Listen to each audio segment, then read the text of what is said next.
Good morning, everybody, and this is your Dow Jones day trade setups for today. So basically just up and down yesterday. We are waiting for non-farm payrolls. There is a fairly strong area of support that we are playing with at the moment, and I just want to get to the weekly here.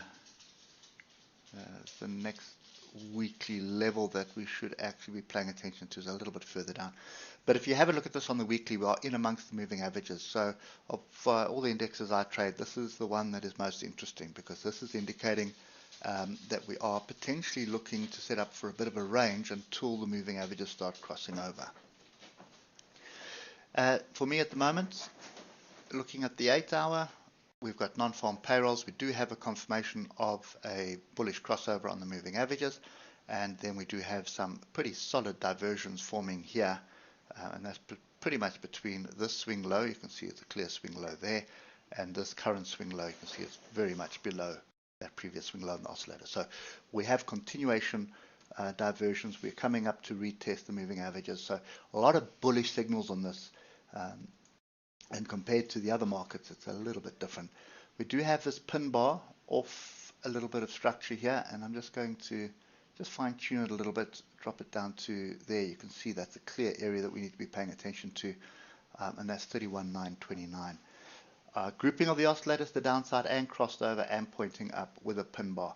So technically that trade has triggered on the 3-hour because we've got these tails above here.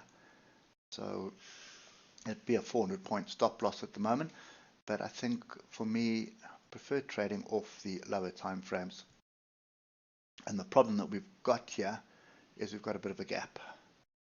There is a gap here, so I think that pin bar is null and void as far as I'm concerned. Just want to see if this gap is closed. Yep, we've got a body gap close on that. I don't see anything else here. One thing that has happened yesterday is we have broken below the 155 and we've rejected it. So this is a bearish continuation pattern here, whereas on the higher time frames you've got what's looking like a fight for support. So for me right now, this is let's wait and see what non-farm payrolls brings. It may be some positive noise that is going to drive this market up. But if you look at the 15 minutes, there's a clear sort of downward trend. We are below the 155. You can see we're pretty much sideways. I'm doing nothing yesterday, which is why I was looking to sit on my hands. I could just see that coming. And I can just see more of it coming today until non-farm payrolls comes out. And you'll probably find us range between these areas here. So that's 32,259 and this 31,929 area.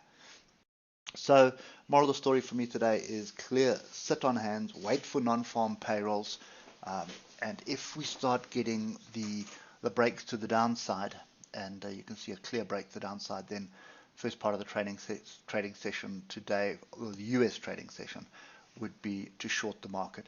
I'm not sure that I would stay short in the market over the weekend, rather just get in, get out, look for the next level, and there is a clear level down here which would be I'd be aiming for. So that would be 31,636. If the noise is really bad, then 31,295 or 31,300 will be your target area. So pay attention to 32,259. And sorry, I missed something here. There's actually a pretty clear bit of structure right there. Look there, and a bit of support there.